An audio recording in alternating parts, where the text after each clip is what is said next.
áno, ako Patrik, možno to teraz nie je príjemné, keď na to spomína.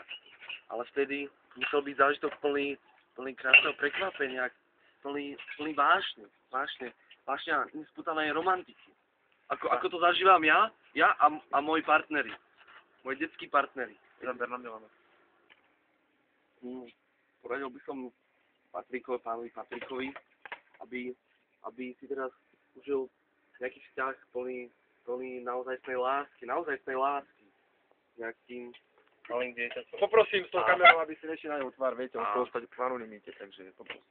Ďakujem. Tak ako, počúvate ma tu? Alebo tu hovorím iba tak... Záber na pána Drahomíra. Ako, na čo ste ma sem volali? Ale pána, uklonite sa. Na čo ste ma sem volali? Uklonite sa, uklonite sa. A nie, že by ste radšej bofajčili niečo iné, ale tak, viete, tá cigareta tu nám taký bude vhodná, takže... Takže pokračujte.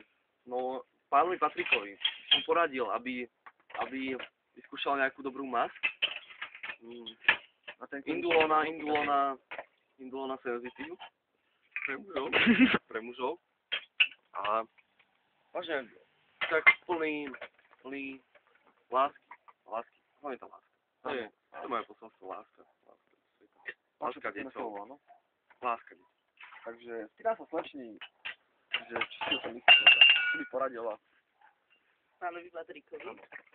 No, keďže ja nemám s pedofíliou. Nemám žiadne skúsenosti, takže naozaj nemám k tomu čo povedať a neviem, ako by som mala poradiť.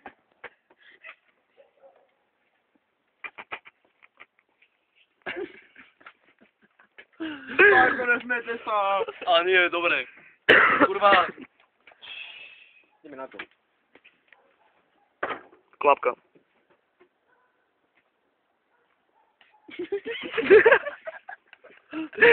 Paťo, poď niečo.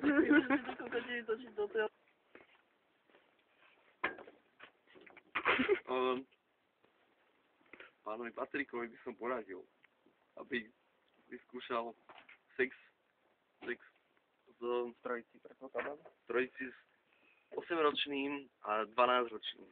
Najlepšia kombinácia, lebo 12-ročný už začína chytať chute pedofil. Také správne. Chute zvrhlé, že? Už má také zmyšľanie ešte. No a ja som také mal, keď ani som nie, bol ale...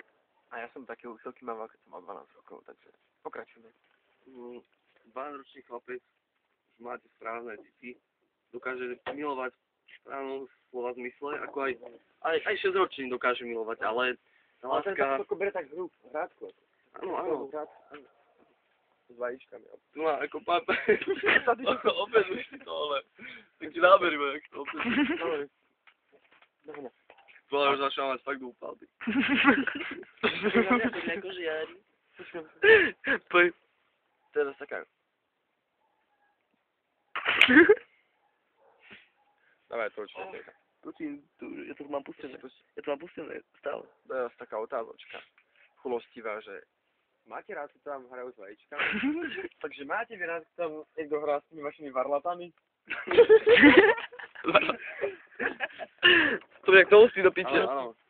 Áno, varlata to je extra špeciálna vec. To je nie ako penis, to je iná záležitosť, ale varlata ako taká jemná masa, že môže aj tak stlačiť. Presne, malé deti to tak vedia. Majú ten cit preto. Majú presne. Lebo stavajú a vlastne keď starajú aj ten váš penis, tak vlastne... A chytia tak správne tým, taký jemný, to je také, jak také erotické kusnutie, alebo štípnutie, alebo také erotické údery. Máš taký nádych. Tie semenníky sa tak musia jemne stimulovať. Správnej... A si olievate penis, alebo si ho nechávate zarastený, aby mali deti rado, že si Nie. Á, ako ty ťa stimuláš, keď... Dávaj. Že keď ma furt pustené. Áno. Tie chlopky, malé deti to obľúbujú. Niektoré, ako veľmi málo, akože sa nad tým zhrozí priam. No jasne, to nepozná, že to je také nehygienické. Ale keď je to s láskou, tak všetko sa dá, A keby ste mali barčov aj šupku na tom penise, tak... Áno. Nie, to je ako... To už je pekalizmus. To už je úchylka. Aha. To už je úchylka. Ďalej. A... Nie, pýtame sa pána Patrika, že to Čo mu vníma... páčilo pri tom. Takže pán Patrik, čo sa vám na tom páčilo alebo skôr nepáčilo? Vajku sa vám nepáčilo?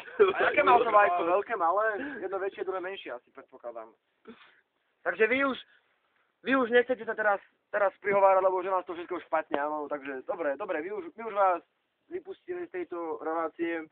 Tak, aby sme tak ja tu na pánovi Patrikovi rozumiem také bolestné hrozno, ešte nezrelé, takže si ho užite, nech sa páči, tak za to, že ste boli v tejto relácii, ďakujem, dovidenia, poprosím veľký potlesk pre pána Patrika. Díky, choď do piče. No tak, na tento príspevok váš to hrozno po relácii vrátite, aby bolo jasné. Je to vozkové.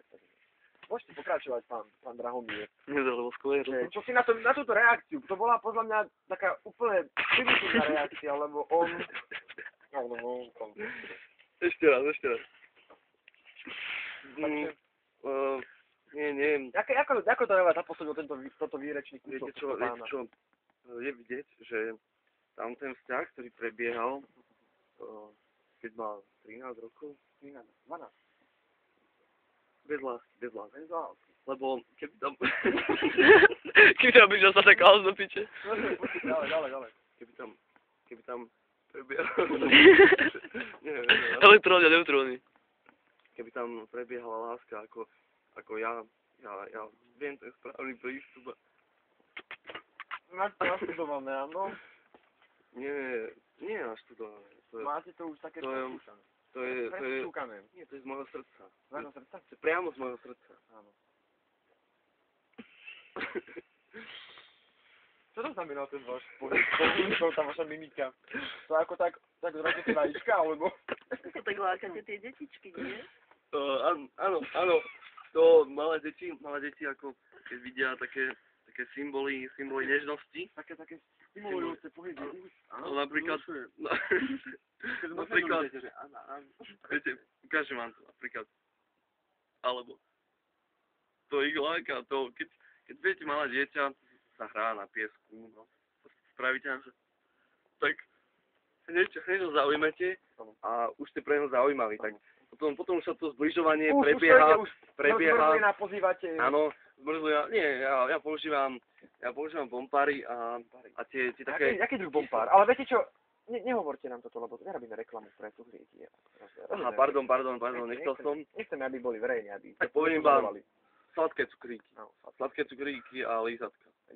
Viete, lebo lízatko, keď použijete lízatko, tak dieťa už ste máte navykne. zvyk olizovať to, áno, a máte zvyk, ale nekúsať potom. Áno, presne. Ako im to vysvetľujete, že do toho lízatka sa nesmie kúsať? Však... Viem, čo najdlhšie to je... vytrvalo. Ukážem im, že...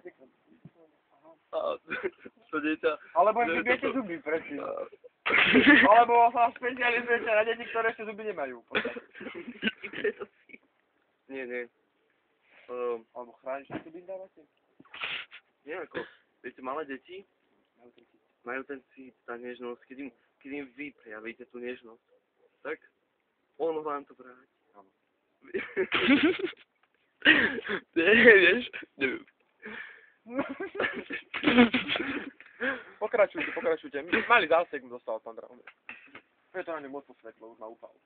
Škoda, fakt už. Ale nie, pokračujeme ďalej. Takže, slečná, vy sa k tomu nejako skúste vyjadriť. A poprosím, že sa zabere na mňa, lebo viete, už som dlho nebol v zábere. A poprosím, aby sa vyjadrila aj táto slečná k tomu. Ja by som sa toto rada pána Drahomíra opýtala, že čo si myslí o spoločenskom akceptovaní pedofílie. Som sa už vyjadroval, že jedine slova tvá láska.